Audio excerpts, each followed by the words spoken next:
Every time the committee visits a new city when we do these field hearings, which is a good thing to do, the story is the same. The faces may be different, the accents may be different, the city may look different, but the same story. We're mourning for innocent lives that have been lost.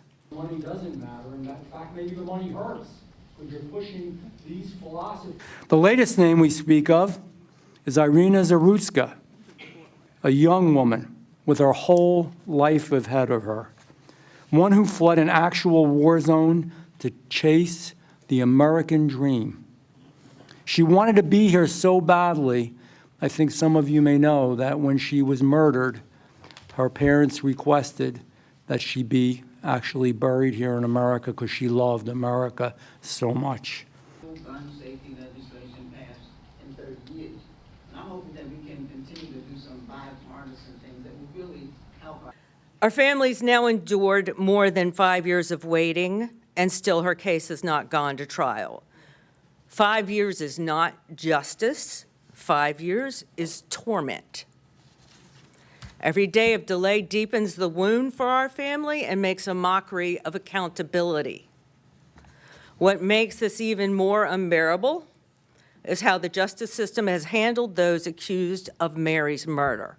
In my opinion, something as heinous as what they did to Mary and others in Mecklenburg County should be dealt with more swiftly. Bang!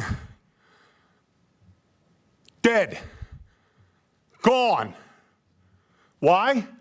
Because Alexander Devontae Dickey, who was arrested 39 goddamn times, 25 felonies, was on the street.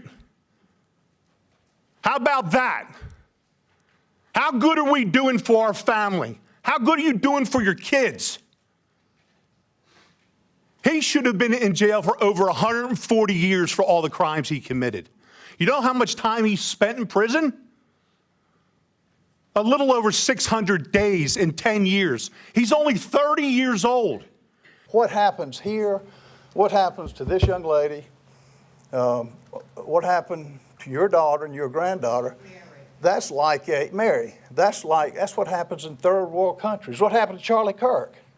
That's what happens in third world countries. And you got members of your party who are, many of which identified with the assassin. All I'm saying is this is not time for politics. This is not time for any race. It's not time of any party. It's about time of justice.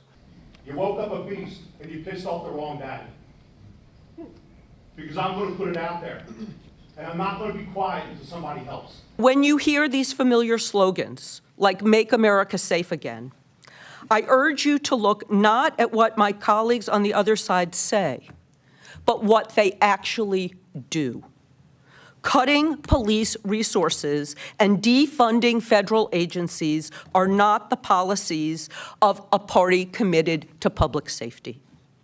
And the consequence in this country is that we are less prepared and we are less safe.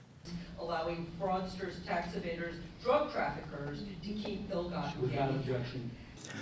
We've heard this issue politicized with documents that have been entered that have absolutely nothing to do with the relevance of your stories.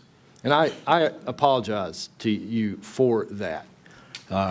Frankly, I'm embarrassed that way too many times this is the way Congress operates.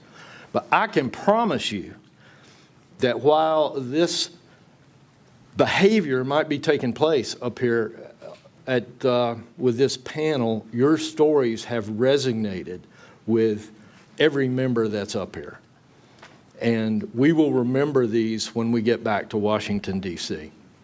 Create layers of accountability and communication. When someone has financial skin in the game, they ensure compliance. When we release